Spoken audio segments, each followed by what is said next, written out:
कुछ लोगों ने राय दी कि साहब ये बड़ा परिवार है, एमएलए इनको चाहिए, मंत्री इनको चाहिए, जिला प्रमुख इनको चाहिए, प्रधान भी इनको चाहिए, सरपंच भी इनको चाहिए। ये तो बात जग जाहिर है कि कांग्रेस में बीजेपी और आरएसएस के लोग घुस गए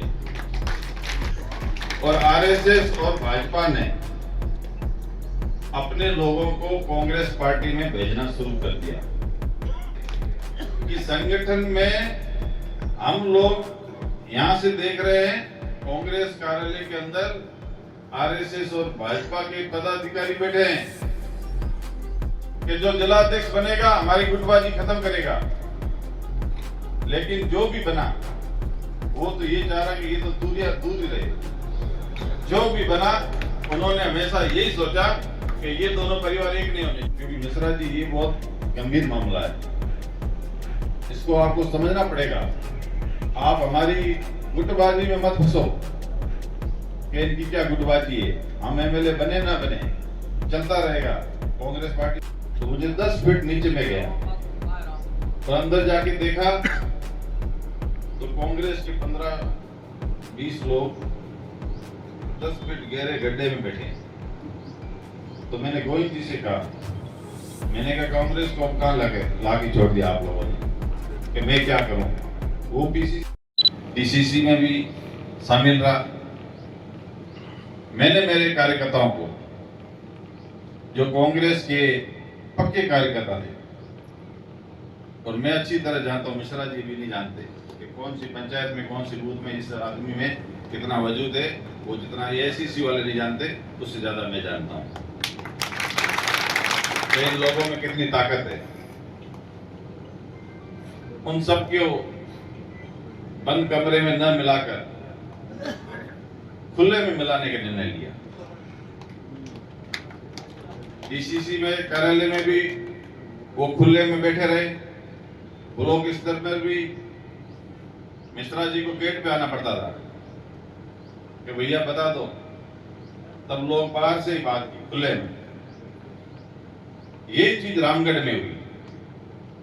जब रामगढ़ ब्लॉक की मीटिंग में मैं गया तो मुझे जैसे ही मैं वहां पहुंचा और देखा कि एक कार्यकर्ता टेंट में बैठे थे और मिश्रा जी अंडरग्राउंड में बैठे थे, तो मुझे 10 फीट नीचे में गया और अंदर जाके देखा तो कांग्रेस के 15-20 लोग 10 फीट गहरे गड्ढे में बैठे हैं।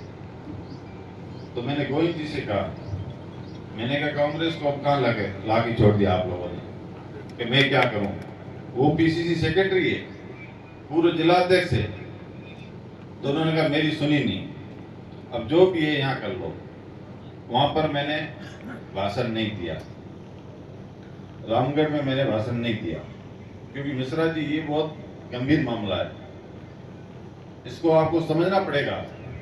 आप हमारी गुटबाजी में मत फंसो कि इनकी क्या गुटबाजी है, हम एमएलए बने ना बने चलता रहेगा, कांग्रेस पार्टी ऐसे चलेगी। लेकिन कांग्रेस को वो लोग कहां ले जाके छोड़ रहे हैं, ये चीज आपको सबसे पहले आपके दिमाग में नोट करनी पड़ेगी। उसके बाद मैंने मीटिंग खत्म करके मैंने कहा आप बाहर चलिए, और 200 लोग बाहर बैठे रहे और खुले में बात की। तो वो संगठन है। आज भी पोखरण विधानसभा में स्थिति है। आप इन लोगों को ऐसे मत समझो कि ये भीड़ है। ये जो मंच पे बैठे हैं, इन्होंने कांग्रेस को, इंदिरा जी, राजीव जी, जब हमारा जन्म नहीं था उस समय से ये लोग कांग्रेस के साथ है। ये हम लोगों को क्या कराएंगे। तो इन लोगों के चेहरों को आपको पढ़ना होगा, इनकी बातें आपको सुननी होगी। मैं छोटा हूं, मैं अभी यूथ तक ही काम कर चुका हूं। मैंने अभी डीसीसी में अपना पहला कदम रखने के लिए मैं आ रहा हूं। मैंने एनएसयूआई और युवा कांग्रेस में काम किया है, वो भी तन मन और धन से, जो आयदा जी ने कहा, तीनों से काम किया है। मैं कोई ऐसे नहीं हूं अमरदीप। कुछ लोगों ने राय दी कि साहब ये बड़ा परिवार है। एमएलए इनको चाहिए, मंत्री इनको चाहिए, जिला प्रमुख इनको चाहिए, प्रधान भी इनको चाहिए, सरपंच भी इनको चाहिए। तो ये तो बात जग जाहिर है, दुनिया जानती है, छत्तीस कौम जानती है कि हम इन पदों पर क्यों आए। इन पदों पर हम नहीं आए, हमें ये लोग लेके आए। इन लोगों ने हमें इस पद पर बिठाया है, हम कोई अपनी मर्जी से नहीं आए। और आज संगठन में क्यों आना चाहते हैं, ये बात गंभीर है। हम इन पदों पर रह चुके हैं, अब संगठन में आने की जरूरत हमें क्यों पड़ रही है। ये लोग क्यों कह रहे हैं अमरदीन, क्यों कह रहे फकीर परिवार, कुछ तो इसमें राज होगा। कोई ऐसे नहीं है कि मेरे को शौक है कि मैं अध्यक्ष बन जाऊंगा, कोई ऐसे कर दूंगा, कोई बड़ा काम कर दूंगा। अभी सर ये स्थिति होगी कि राहुल जी ने आप लोगों पे चुन के क्यों भेजा। पीसीसी वालों को भेजे थे, वो भी तो लीडर थे, नेता थे कांग्रेस के। एआईसीसी वाले क्यों आना पड़ा यहाँ, क्योंकि उनको पता चल गया कि कांग्रेस में बीजेपी और आरएसएस के लोग घुस गए। ये बातें आपको हर कार्यकर्ता और हर नेता अपने मंच से और वहां बैठा हुआ कह रहा है। अब ये बात मैं इस जिले पे लेके आ रहा हूं। अब हमें संगठन में आने की जरूरत क्यों पड़ी, इसका जवाब देता हूं। हमने जब से आजादी के बाद, ये गवाह है सब लोग, मेरे पिताजी ने, मरहूम गाजी फकीर साहब ने, फतेह मोहम्मद जी ने हमेशा माला ऐसे पकड़ी, और जो इन लोगों के बीच में व्यक्ति को माला डाली, उसके ऊपर सब सहमत हुए। संगठन अच्छा चला, बहुत बढ़िया चला। अब कांग्रेस में गुटबाजी पिछले 10 साल से ही क्यों आई, क्योंकि अब पूरे हिंदुस्तान में आरएसएस और भाजपा का राज आ गया, और आरएसएस और भाजपा ने अपने लोगों को कांग्रेस पार्टी में भेजना शुरू कर दिया। अब हमें दुख, मुझे सारिका जी कह रही थी कि तू यार सब चीजें तेरे में अच्छी है, टेंशन क्यों ले रहा है। तो टेंशन यही है, कोई बीपी शुगर की टेंशन नहीं है। टेंशन इस बात की है कि संगठन में हम लोग यहां से देख रहे हैं, कांग्रेस कार्यालय के अंदर आरएसएस और भाजपा के पदाधिकारी बैठे हैं। ये तो हम पिछले 5-7 साल से देख रहे हैं, लेकिन परसों जब मिश्रा जी आए तब भी वही। एक दिन पहले आरएसएस का पंथ संचलन था, तो कुछ लोग उस पंथ संचलन में हिस्सा ले रहे थे, दूसरे दिन डीसीसी की मीटिंग में आपके साथ बैठे थे। उन लोगों को हम पहचानते हैं, तो वो खुले में आ रहे हैं। वो किस लिए आ रहे हैं कि इनको कमजोर करो, इनका नाम और निशान मिटा दो, तब अपने सामने कोई बोलने वाला नहीं होगा। ये काम पिछले 10 साल से हो रहा है। ये साले मोहम्मद जी हार गए, सब हारते हैं, तो हम इनकी वजह से आ रहे हैं, हम इनकी वजह से नहीं आ रहे। हम ये आरएसएस और भाजपा के जो लोग आप बंद कमरे में, आप उनसे राय ले रहे हैं, आप राय भी ले रहे हो, और मैं बोल रहा हूं तो इनको समझ नहीं आ रही मेरी बात। मैं कह रहा हूं साहब, इनके आप मंडल अध्यक्ष है, उनकी लोकसभा के बूथ खोलो, उनके बूथ तो देखो, कांग्रेस का एक भी वोट नहीं है, और मंडल अध्यक्ष समझ से परे। लेकिन पहली बार उम्मीद जगी है।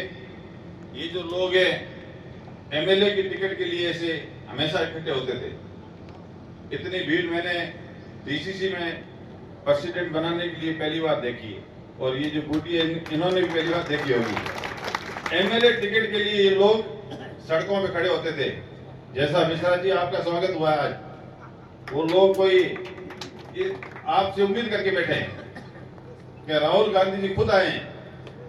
आपको हम मिश्रा जी नहीं मानते, आपको हम राहुल जी अंदर दिख रहे हैं हमारे आप में, इसलिए ये लोग आज सड़कों पर और यहाँ अपने खेती बाड़ी छोड़ के आज यहाँ पर घंटों घंटों इंतजार कर रहे हैं।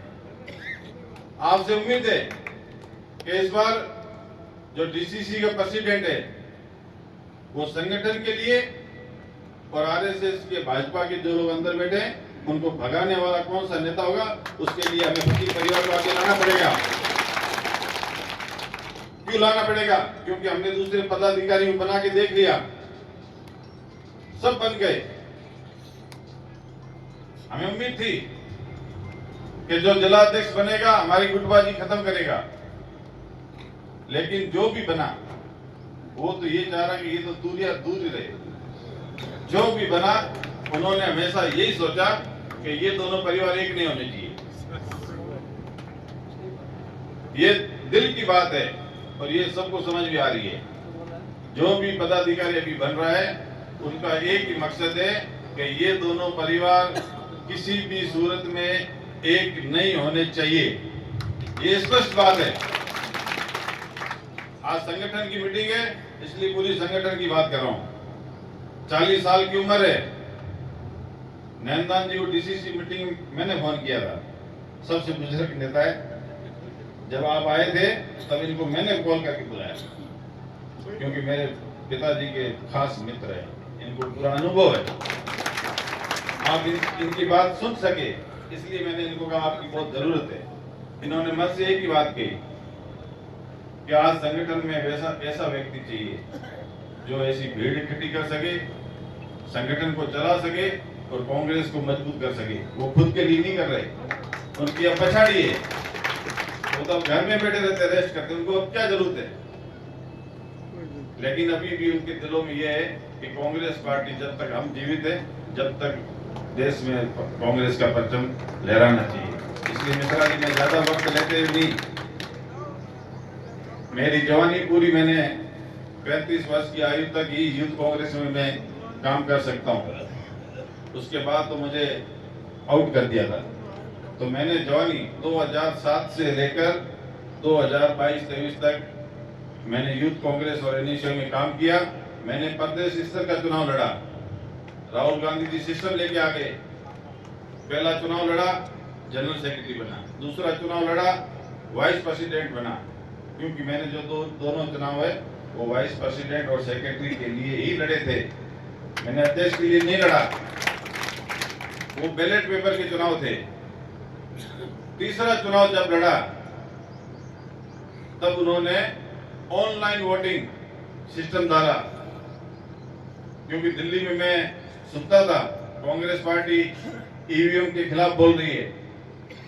तो मैंने प्रदेश अध्यक्ष का फॉर्म भरा और 3-4 प्रदेश अध्यक्ष की मीटिंग हुई जो चुनाव के प्रभारी थे। तो मैंने उस समय उनसे ये मांग रखी कि साहब आप तो ईवीएम का विरोध कर रहे हो,